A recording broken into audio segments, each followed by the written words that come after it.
Moving on now, India has now partially lifted the ban on the export of the anti-malaria drug hydroxychloroquine after President Donald Trump sought supplies for the United States. India's export of hydroxychloroquine and paracetamol will be allowed depending on the availability of stock after meeting domestic requirements and existing orders. However, the shipments will be restricted and permission will be given only on humanitarian grounds. While President Donald Trump has said that the drug is safe, it carries significant side effects. China, Europe and South Korea recommend it as one of the several treatments for COVID-19 patients. But India itself advocates that healthcare workers take the drug regularly as a preventive measure. Normally used to treat malaria, the hydroxychloroquine tablet has yielded some promising yet inconclusive results in a small coronavirus trial.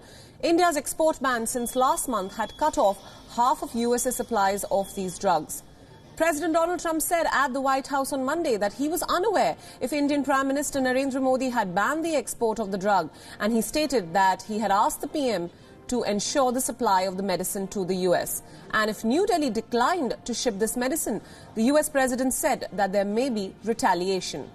Now, India's Department of Pharmaceuticals and the Ministry of External Affairs will decide on the overseas allocations of this drug. In a notification issued on April 6th, the trade regulator has also now allowed exports of more than 24 drug formulations and active pharmaceutical ingredients, the chemicals which make a finished drug work.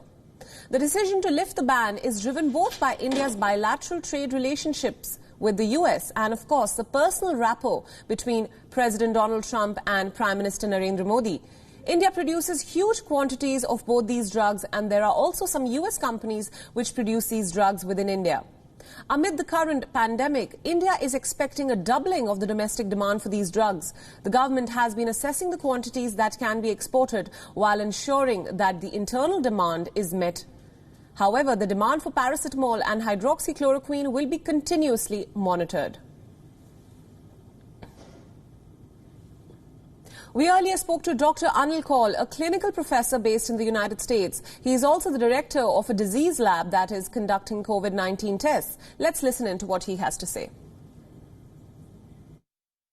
I think even in US, there have been different approaches. I can give you an example of Washington State.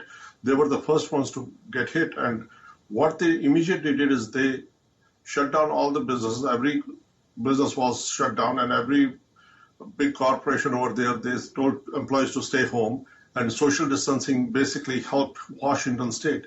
Unfortunately, in New York, that did not happen. People ignored it, and look at the situation right now. We have many more cases and many more deaths in New York area compared to Washington State. So these are the basic things. I think India should learn from what Washington State did, basically social distancing. That is the ultimate solution, because I think we have to understand India has a weak public health infrastructure. So the only way, I think if there is a widespread outbreak of COVID-19 in India, our healthcare system cannot handle it. So I think the best approach is what India is doing right now, the social distancing, isolation, and tracking the cases, the contacts. That is the best approach. I think that is what India needs to do. And I think that approach, what in US Washington State did, I think that will work better for India.